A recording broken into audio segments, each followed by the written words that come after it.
Well, W.S. Merwin breezed into town last week at the age of 83.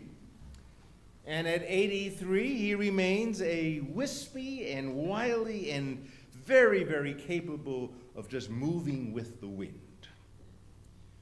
William Stanley Merwin goes by W.S. Merwin because, as he admitted, he wanted to sound more serious and grown up in the manner of T.S. Eliot and W.H. Auden. W.S. Merwin has indeed grown up with every conceivable honor and award attached to his name, including last year becoming the nation's 17th Poet Laureate. And there he stood just a week ago in the downtown library, sharing his poetry and observations not only about life in general as reflected by an octogenarian, but more specifically, he addressed the issues of our day and how we conduct our lives and our attitude towards nature. And of course, he added how poetry makes it all possible to talk about such difficult and often painful themes.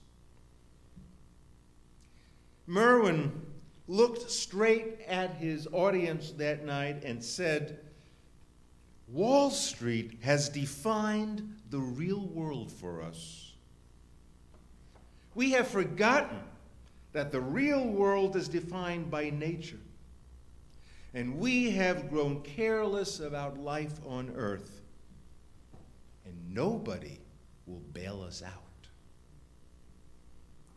He uses the word convenience to convey our denial of what really is of significance. Thus, rather conveniently, we overestimate our importance in the world. We separate ourselves from nature by conveniently noting that we are different from animals and thus have dominion over them.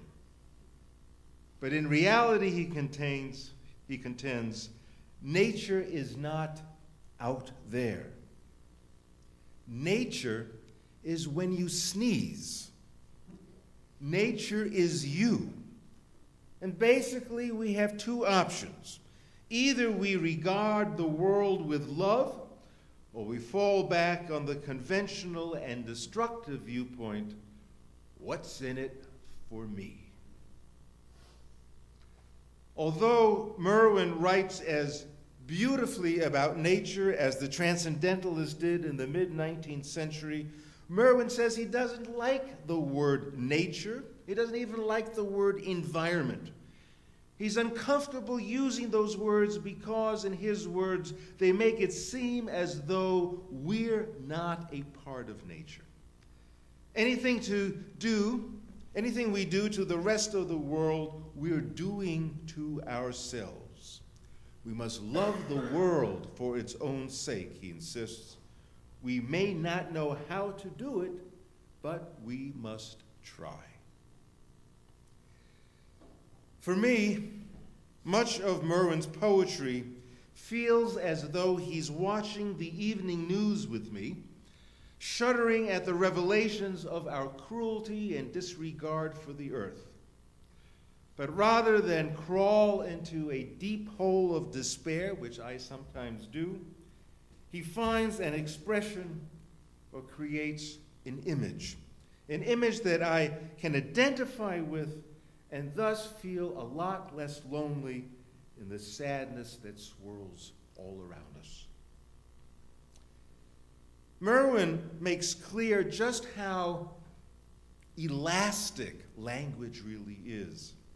He says, first off, language is dirty. Language is dirty because it tells so many lies. But language also enables us to say, "I love you." And language is poetry trying to find ways of talking about our despair. In his poem, Rain at Night, It's like he just turned off the news and begins his reflection with, "This is what I have heard." Now, I won't read the whole poem with its beautiful descriptions of rain and wind and clouds, mixing it up with the trees. Let me just cut right to the chase when he says, "Someone dead thought of this mountain as money and cut the trees that were here in the wind and the rain at night." It's hard to say it, but they cut the sacred sandalwood, holding aloft their green fires. And somebody dead turned the cattle loose among the stumps until killing time. At age 3, Merwin attacked a telephone repairman hacking limbs off an oak tree in his backyard.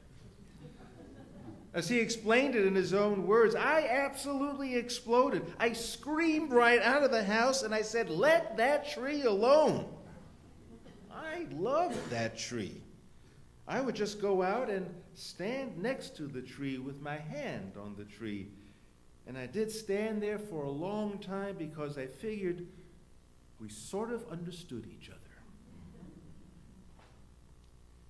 In his poem, Place, he writes, "On the last day of the world, I would want to plant a tree."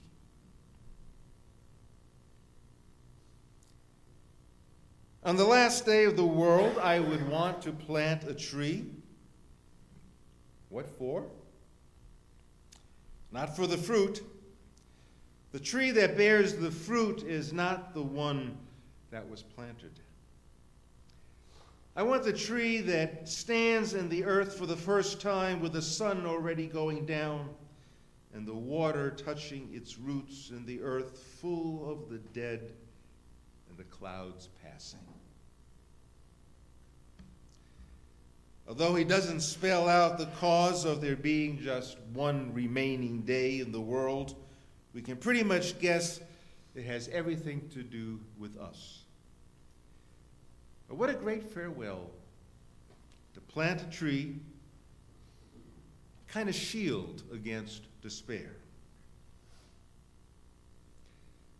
Recently, over lunch with a good friend, as we were both feeling more and more depressed about global events and the corresponding darkness which makes it difficult to see our way out of the despair, he just frankly asked me, "What do I do in the face of such dispiriting news?"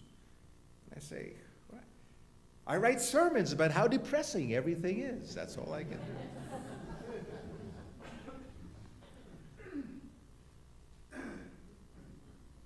Merwin lives on the remote north shore of Maui, where he owns 19 acres.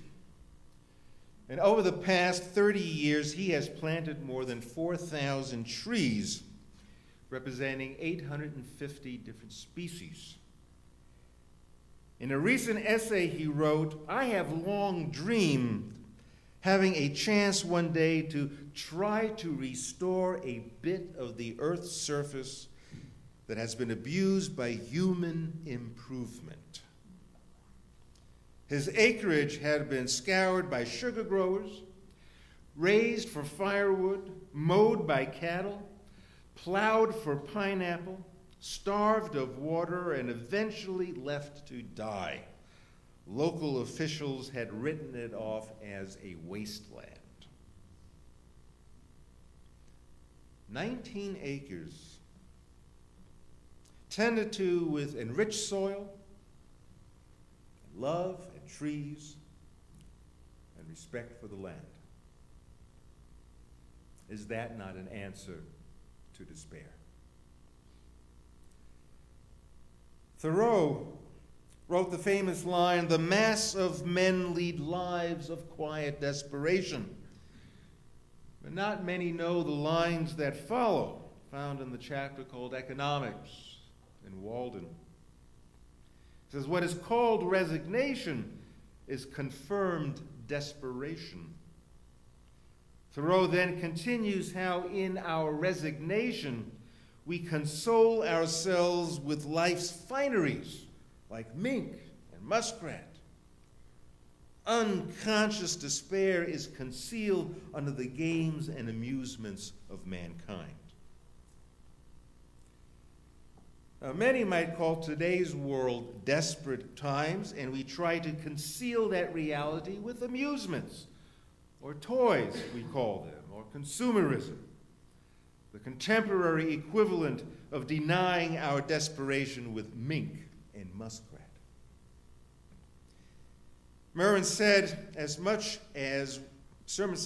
when he spoke with the utter contempt of Wall Street, defining reality, reshaping our instincts to accumulate so much more than what we need, and to live with this air of narcissism. What's in it for me? It's all about me.